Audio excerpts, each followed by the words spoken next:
So ayan guys, so ayan, nasa labas po kami ngayon. So ayan, gagala po kami.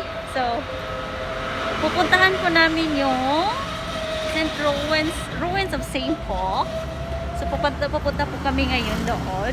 So ayan, kasama ko si Kyle. So dito po kami sa daan naglalakad. So ayan guys, itutour ko po kayo doon na church, and then itatell ko din yung story about sa church na yun. So ayan, so tara guys, so samahan nyo kami puntahan ang ruins of St. Paul. Say hi, love. Hello. So ayan guys, so if you're new on my channel, so don't forget to like and subscribe and hit the notification bell so that you will be updated on my next video. Ayan guys, so tara, let's go.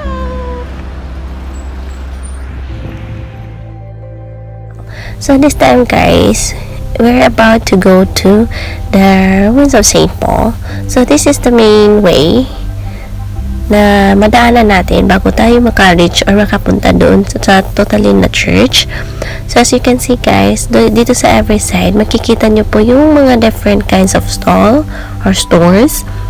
And then as you can see, there are lots of foods you can see everywhere, pharmacies, and different kinds of delicacies that Macau's what they offer. And then advice guys, before kayo pumunta doon sa church, as much as possible, you will buy food first or drinks, kasi wala kayong mabibili na food doon sa tuktok, just in case you will feel thirsty or hungry. So much better dito na side, bibili na kayo ng mga foods at saka drinks, and then saka kayo mag-proceed doon talaga sa church.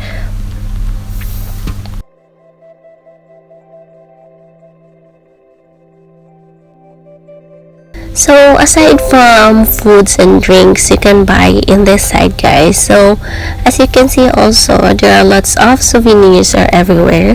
So you can buy also souvenirs after you came from the church, and then you can choose everything. There are lots of souvenirs you can see everywhere nearby the church.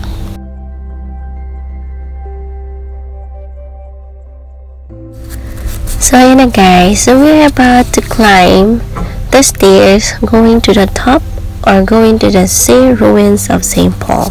So this time guys, I'm gonna tell you the brief history of the ruins of St. Paul's. So arguably Macau's most famous landmark, the ruins of St. Paul's, continue to captivate visitors centuries after it was originally constructed.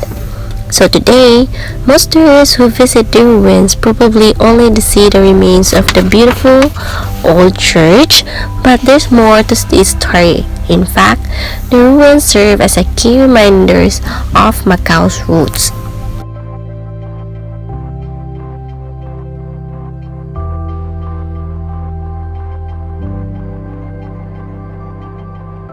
Ruins of St. Paul, constructed from 1602 to 1640 by Jesuit priests who traveled to the Far East to spread Catholicism.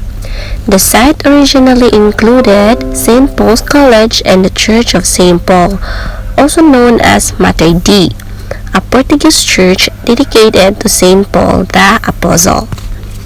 Located at the top of the hill, the structure was the largest church in Asia. At the time, was acclaimed as the Vatican of the Far East. Its existence was meant to express the triumph of the Roman Catholic through the ornate grandeur of the buildings.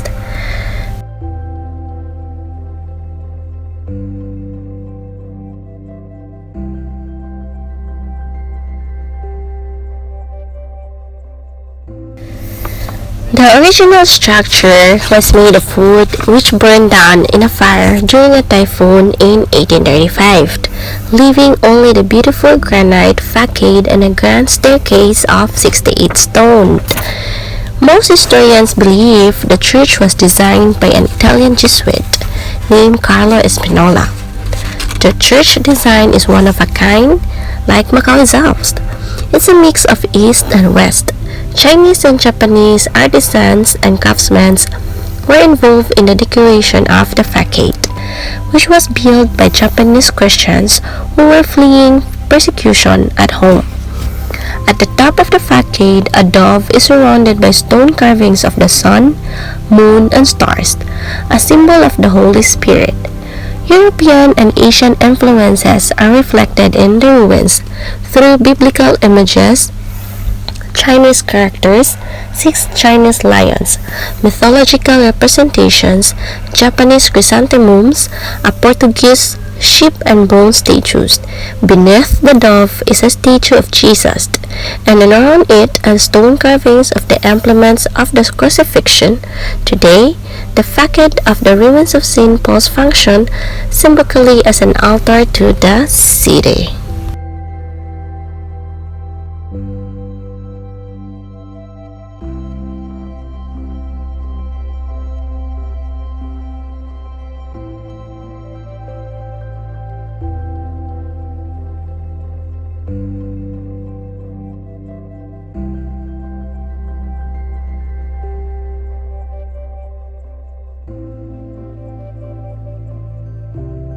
So this time, we're about to enter a sacred place, so we need to remain silent.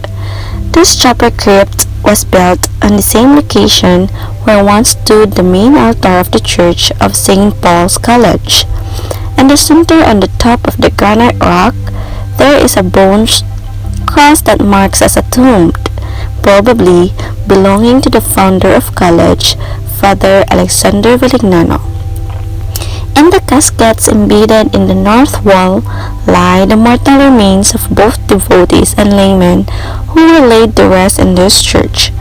Finally, in the glass-fronted reliquaries along the side walls, there are the mortal remains of the martyrs of Japan and Vietnam.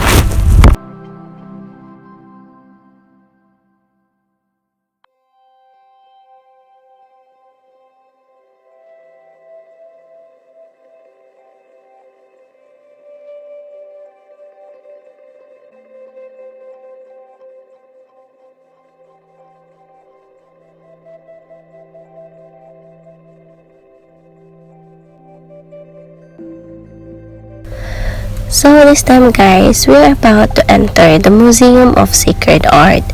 This hall houses various Catholic artworks dating from 16th to the 20th centuries, including some items connected to the history of St. Paul's ruins.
So, the ruins were restored by the Macanese government into a museum, and today, the facade is buttressed with concrete and steel in a way that preserves the aesthetic integrity of the facade.